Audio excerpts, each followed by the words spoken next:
A dor faz parte da nossa jornada.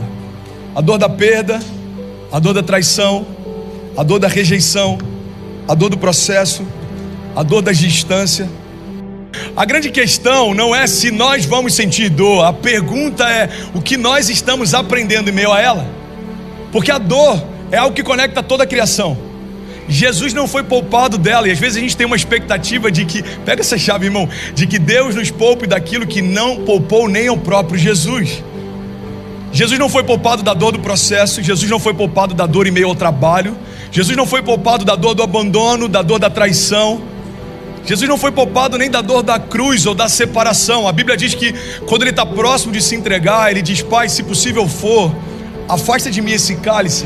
O que eu quero compartilhar com você é que a maior dor que Jesus sentiu não foi da traição de Judas, não foi dos espinhos colocados sobre a sua cabeça, muito menos dos cravos colocados sobre as suas mãos e pés. A dor que fez com que Jesus pedisse para que, se fosse possível, o Pai separasse dele, era a dor da separação. Se a dor que fez com que Jesus tivesse temor e medo, a Bíblia diz que ele sentiu uma angústia mortal a ponto de transpirar sangue.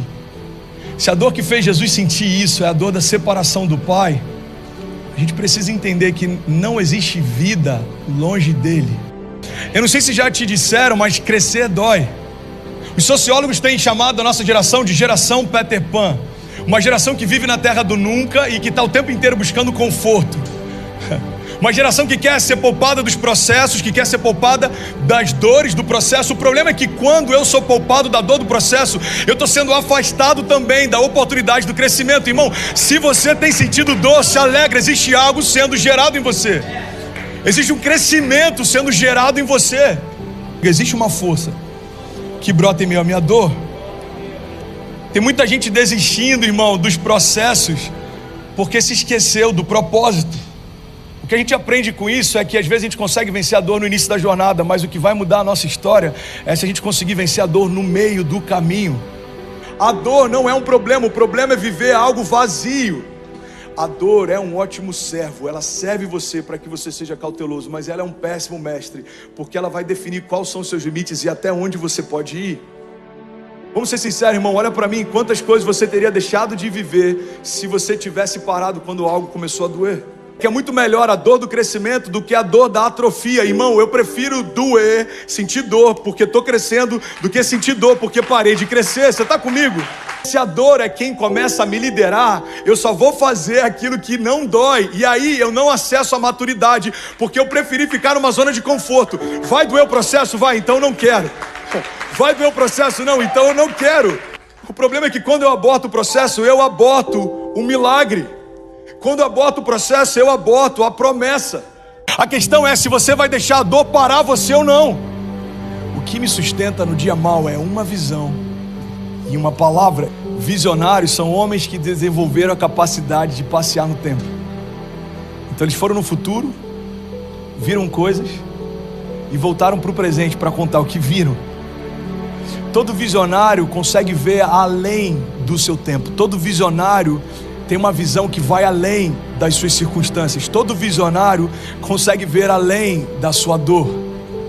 Porque tinha dor na construção da arca, mas existia uma visão que fazia com que Noé não parasse. Tinha dor durante a jornada de Pedro, em meio a cativeiros e prisões, mas existia uma visão que fazia com que ele suportasse a sua dor.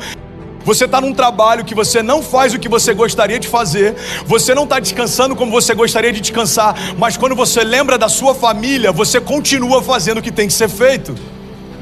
Porque a visão da sua família e do propósito pelo qual você faz o que faz é o que sustenta você no meio do processo. Irmão, se eu me esquecer da visão que Deus me deu para fazer o que eu faço, no primeiro combate, no primeiro conflito, eu paro de fazer o que eu estou fazendo. Eu entendo que o meu problema não é sentir dor no meio da jornada. O meu problema é gastar a única vida que eu tenho para não construir nada que vai falar comigo na eternidade. Você foi criado para criar algo eterno.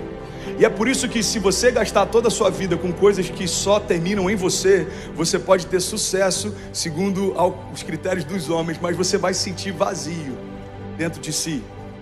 Por que tem gente que alcança o sucesso profissional e ainda assim se sente vazio?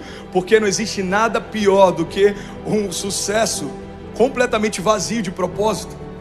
Então a gente tem que entender que se a minha natureza é criada para a eternidade, a única coisa que preenche ela são frutos que eles vão ser gerados para a eternidade. Você foi gerado para a eternidade.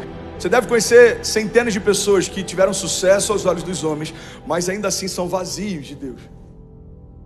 Porque não tem nada pior do que um sucesso sem propósito. A gente precisa entender que a vergonha de ontem vai se transformar no milagre de hoje.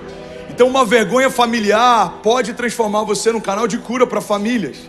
Uma vergonha financeira, uma quebra, uma falência pode transformar você num canal de vida para ministrar sobre provisão. É que em todo o processo da nossa jornada de fé vai existir dor, mas existe uma força que brota dessa dor. Você está comigo? Diga amém.